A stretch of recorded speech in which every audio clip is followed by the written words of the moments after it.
Hi, I'm Rob Steffes. I'm a board member of the Municipal Water Authority of Aliquippa, which is a publicly owned and operated water and sewage utility in Beaver County. So I'm here today to talk to you about water, specifically tap water. So let me give you a quick rundown about how water systems work. Our source water comes from wells that are dug along the Ohio River. These wells are over 80 feet deep and have lateral channels that go way underneath the riverbed to draw our source water, which is actually a lot cleaner than if we drew it from the channel itself, which is the way that a lot of water utilities around here do it.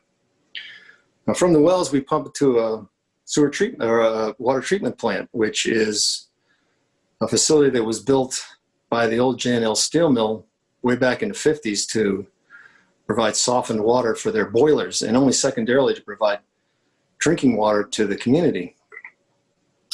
That plant was not designed to meet any of today's water quality standards, and it doesn't, which is why we're actually in the process of building a brand new state-of-the-art water plant. Now, from the plant, filtered and chlorinated water is distributed through 50 odd miles of old leaky water mains, wherein we lose perhaps 40% of our water.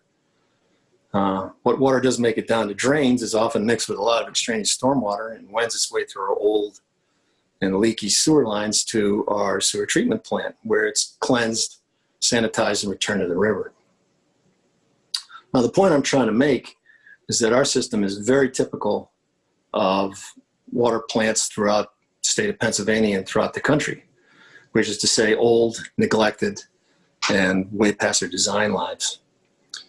The EPA has estimated it's going to take, over the next 20 years, $660 billion for this country to upgrade and renovate its water systems. Our plant alone that we're going to build is going to cost us upwards of $15 million. So, do you have to worry about the safety of your drinking water? And the answer is yes, and the answer is no. On the one hand, water systems like ours are highly regulated by the Pennsylvania Department of Environmental Protection. And we do a lot of testing to make sure there's no pathogens in that water.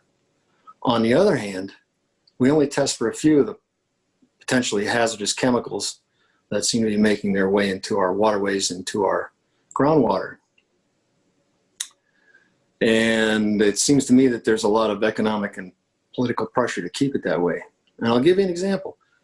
Last year, the town of Belle Vernon, which is just upstream on the Mon River, the Pennsylvania DEP was urging the sewer treatment plant there to accept drilling wastewater from a landfill that was actually killing the microbes in the plant and causing it to fail. And the board and the staff had to actually get a court order to stop it. So, the Pennsylvania Constitution affirms your right to clean water. But like any other right, it's only as viable as the public's willingness to defend it. Keep in mind that the Pennsylvania DEP itself is actually grossly underfunded and grossly understaffed. So, my advice is pay attention to your public water source and your public water utilities. Attend a board meeting, find out what's going on, become a board member, because water is way too important to neglect. So, to your health.